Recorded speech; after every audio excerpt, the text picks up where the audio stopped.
Здравейте, добре дошли в Вкусновия. Аз съм Мира и днес ще ви науча как да си направите начин.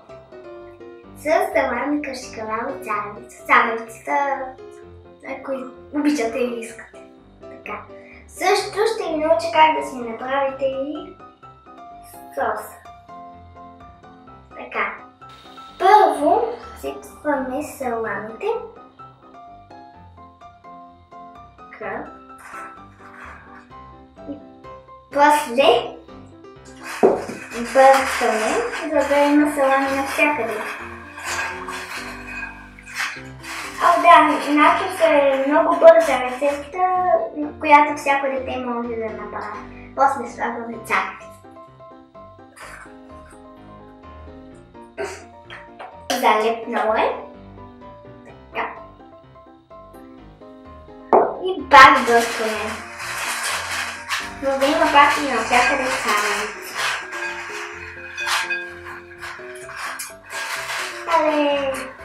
Тя е удобно влязла. Да, добре.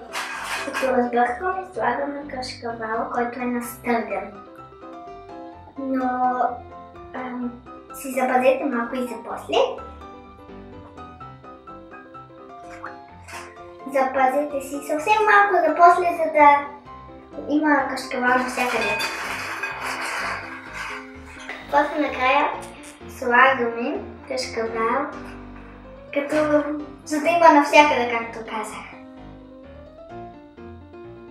Сплъсваме и после наистина го слагаме в микроволновата вода, когато е добавен.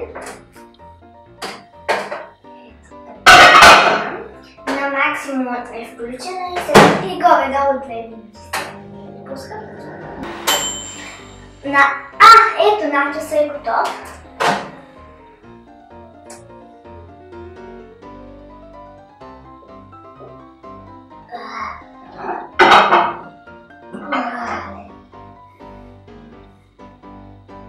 Ето, вижте начоса. Сега е време да си направим соса. Така, нещата, които ще са ви нужни за квасена сметана, половин кофичка и на половин кофичка за квасена сметана са нужни 2 супени лъжици кисело мляко, черен пипер, ако обичате, и сол. Солта е доста важна. Така, сипваме млякото. Така. И после трябва да го разбъркаме много хубаво, защото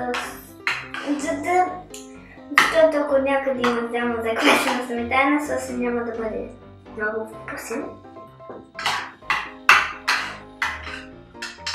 Да видим.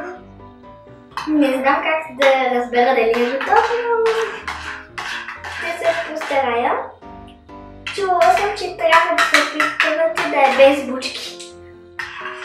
То не е възможно да е без нито една бучка, но... Да. Има още бучки. Така. После ще сложим копър. Ама копър, ако обичате копър. Не е задължително. Така. Така, бъркаме.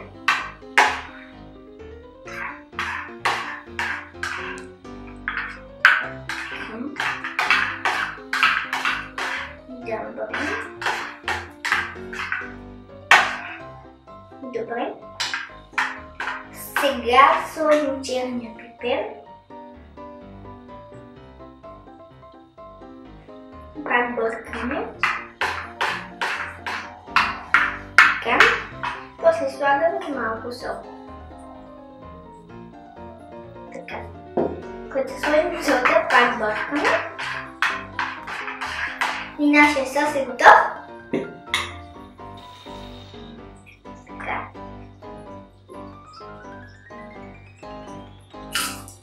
Но, много е хубав. Чао!